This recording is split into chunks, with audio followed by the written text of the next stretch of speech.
What's going on, people? What's going on? I haven't done a short form video on this channel since God knows when.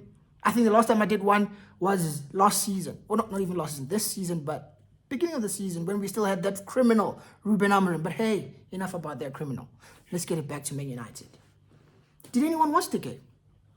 Did anyone watch the Manchester derby? I know I'm sweating like a pig. Guys, I've been celebrating. I've been running up and down the house. I even woke the baby up. I'm sorry, love.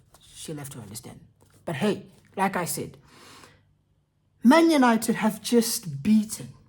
Man United have just battered. Man United have just schooled. Man United have just destroyed. Man United have just cooked. Man United have just demolished. Man United have just, whatever word you can think of. We did that to Manchester City. We were the better side from start to finish. They told me Carrick's at the wheel, he's a fraud, he's not going to be able to do anything. They told me we were going to get smashed. They told me Haaland's on form. Antoine Semenyo, he's cooking, he's scoring left, right, and center. This ain't no Exeter City, bro. You're playing against the big boys. Man United, you see the badge? You see the badge? Anyway, before I continue, if you're new to the channel, please hit the subscribe button. Subscribe to the channel, hit the like button, share the video with your people who may be Man United fans, maybe even rival fans. Arsenal fans in particular, we did you a solid. So if you're an Arsenal fan and you're watching this video, hit the like button.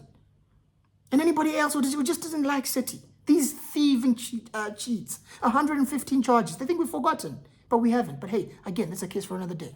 Today we're talking about Man United. We're talking about the red side of Manchester, the true kings of Manchester. I keep getting asked, what color is Manchester? Is it red? Is it blue? Come on, guys, let's not ask obvious questions. There's a reason we've got, 20 league titles, and they've got what? How many? Is it 8, 9, 10, maybe? I'm not sure. Someone let me know in the comments. But I know for a fact, as much as they've won a lot of titles, to be fair to them, they're the most successful English side in the last 15 years. Fair enough. However, we're still bigger than them. They might be better, but we're still bigger. We see them... Today, we saw them like Sir Alex used to say, the noisy neighbors. That's what they looked like today. That was the Man City of old, the true Manchester City that I know, the true Man City that I grew up watching. The Man City that had Benjani Muaruwari as their number 9, a guy who played here in South Africa for Jomo Cosmos, for those who know. They had flipping Dunn at the back. They had Zor, that fake Brazilian. This was not a good Man City. Man City, like I said, they were the noisy neighbors as I grew up. However, of late they've been dominating. But today, Michael Carrick showed exactly what it means to be a Manchester United manager.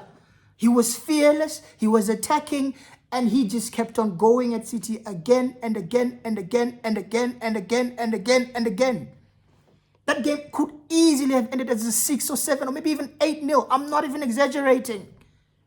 Go check the game. Go check the stats. If you watch the game, we had 3 goals disallowed. 1 from Ahmad, 1 from Mount, 1 from Bruno. We hit the post with, is it Mbermo? I'm not sure. Donnarumma made some big saves. We were all over them, guys. We were all over them. And that, if you ask me, is finito in terms of the title. Man City are not in a title race. Forget it. I know they're getting more gay, but forget it. They're not winning this league title. Congratulations, Arsenal. You owe us 1. We did you a solid today. So I'm going to need you to remember that favor next week when you come to the Emirates, eh? Please don't embarrass us. We'll take control. But as I was saying, we were all over City today. The best team won. The best team by a country mile. Nobody can debate that. We were by far the better team. And like I said, man, I was so proud of the boys today, man. What a performance, man. Dogu, are you a left winger, brother? Were you misprofiled? Were you never a left back? I'm talking to one of my boys, my cousin.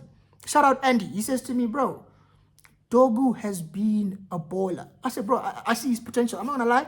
He's frustrated me a lot. However, today he cooked. And if I'm being honest and fair to the boy, in the past couple of months, he's been cooking. Dogu was excellent. Cunha was rightfully dropped today, comes off the bench and played very well. One thing about Mateus Cunha is he's got that hold-up play. He's got that ability to get the ball and get you out of trouble. City cost us no problems, but like I said, when Cunha came on, he brought that ball retention, creating chances for fun. I mean, we could have won it 3-0 at the end. Cunha could have walked away with the brace, even though he came off the bench. However, the tiniest of margins are saying he was offside. We still won the game, doesn't make a difference. But I'll say this, guys, I am very happy. I'm very proud of the boys today. That was a proper performance. When they talk about United DNA, people were pissing all over this. So, oh, United DNA, which United? This is what United DNA is. Playing with width, with wingers, with pace, power, attacking football, non-stop, never giving up. That's what it means to be a United player. That's what it means when they say United DNA. Ineos have got a lot wrong, a lot. And I wouldn't be surprised if they sell the club because they're rubbish so far. They've proved that they're not competent enough to run this club. But one thing they got right is bringing in Michael Carrick as interim manager or caretaker, whatever you want to call him, until the end of the season. Now, I'm not saying you must get the contract on a permanent basis. However, they said we're going to get the guy who knows the club, a guy who played for the club. That's why they interviewed him, Ole, and Carrick, and Rude. Obviously, he got the job. He understands he's here for a short time, not a long time. End of the season, he's going to leave. But his objective is one. Get us to the Champions League football. I don't want top 5. I want top 4. It's doable. It's gettable. If anything, I think if you push hard enough, this league has been so inconsistent that we could even get top 3 if we push. I'm not saying we will, but I'll be happy with top 4. Get me top 4, Michael Carrick, and we'll talk at the end of the season whether or not you should be getting the job on a permanent basis. But anyways, Man United, like I said, man, I haven't even done any analysis on this game. I've just been so excited. Took me a while to go to actually do the video because, like I said, I was running up and down the house, woke the baby up. But United won.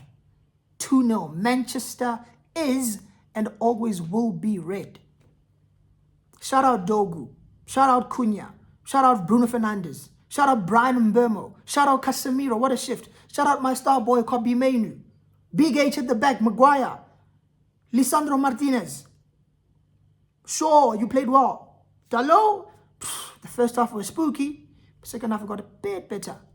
But it's still not good enough to play for us. I can't wait for Mazarawi to come back. But like I said, shout out Man United. Shout out Lamens as well in goal. Shout out Michael Carrick. But again, I'm going to close this video by saying this. Manchester is and always will be red. So, GGMU. Glory, glory, Man United, for those who don't know what that means.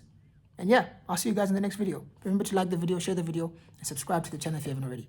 Peace.